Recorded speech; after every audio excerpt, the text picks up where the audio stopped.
All right, in this random scoop, I'd like to introduce you to the idea of budgeting. If you are not a big fan of spreadsheets, or if you're maybe a little weary of budgeting, or maybe you just don't know how to get started, this is a really good introductory video to the overall concepts.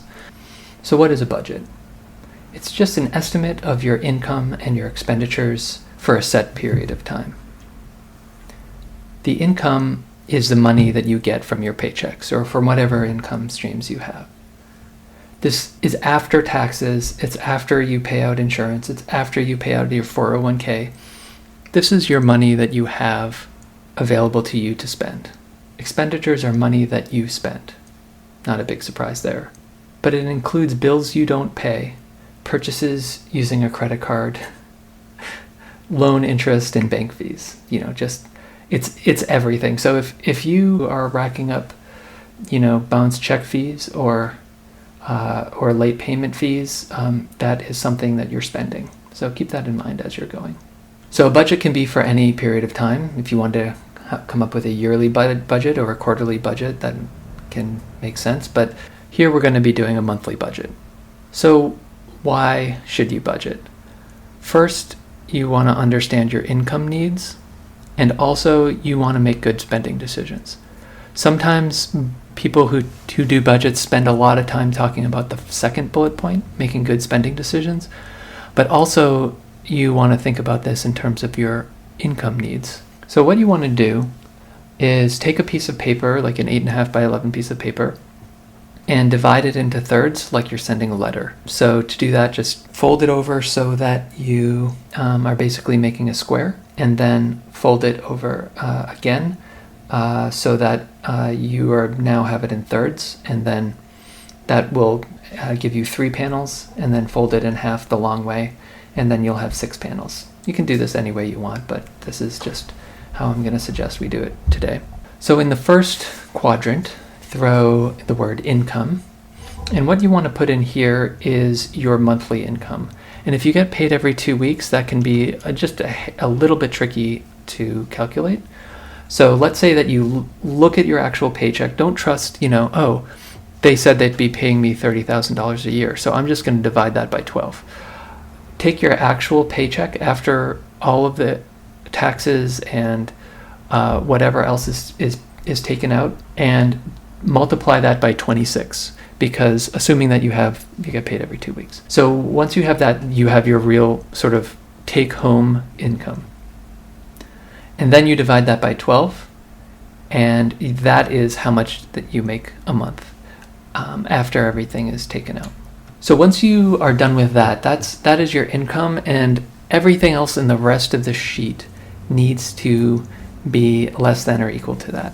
So the first one that I would suggest starting with is your housing expenses. So I have an example here of rent and electric and gas and internet, and maybe these are more expensive or less expensive, or maybe you have more things in this.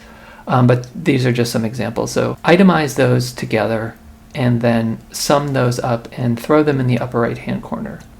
So rather than having all of your expenses sort of in a long list, what you can do is break them up by category so that you can get a sense as to where your money is going on a sort of category by category basis. So housing here, we're spending $1,100 a month. And I would round to, the nearest $5 or $10, depending on, what your income and expenses are like, but, and round up. So if, you spend $25, round it up to 30.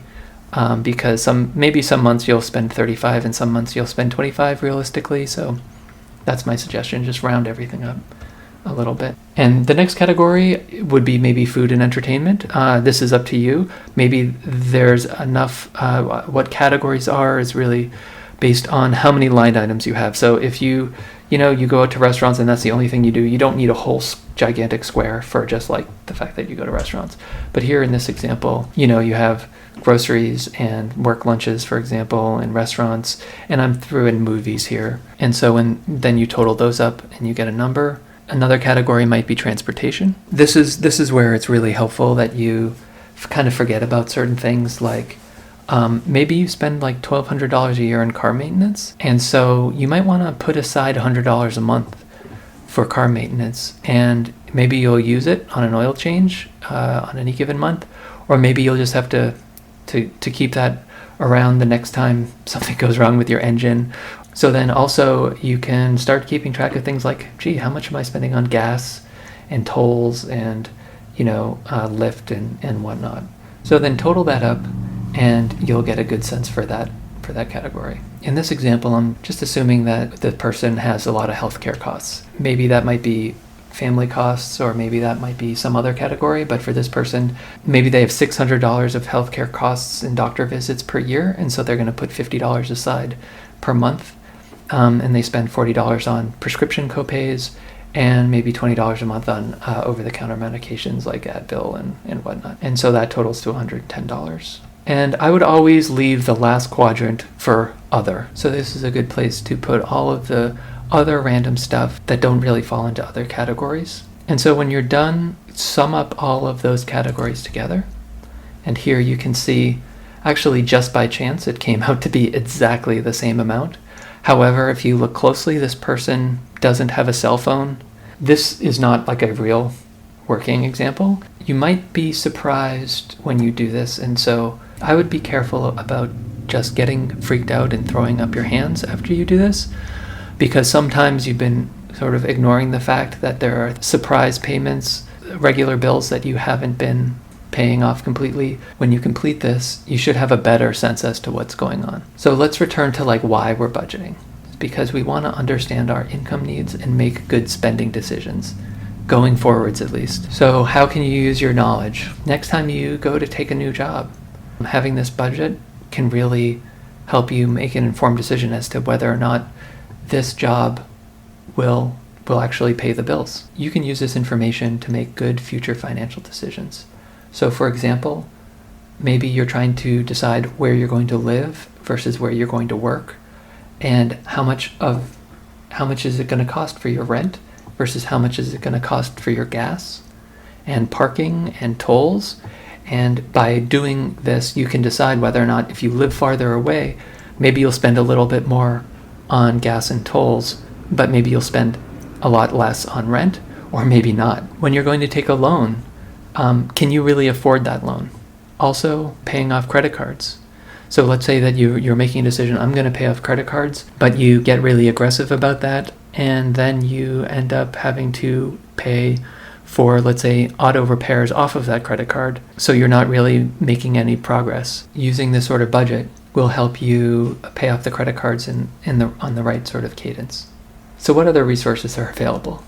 In addition to doing a paper budget, I'd recommend going to the Department of Commerce website that you see here, and they have a budget worksheet, and that is a PDF file which you can open up in your web browser and actually type in a lot of the things that we typed in today.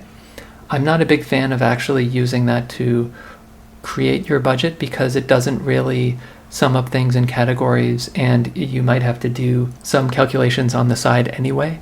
But what it does do is it has a long list of different types of expenses that you might have, as they're great reminders. So here's the PDF, and you can fill it out and then save it to your computer. All right, well, I really hope you found that helpful. Thanks so much for watching.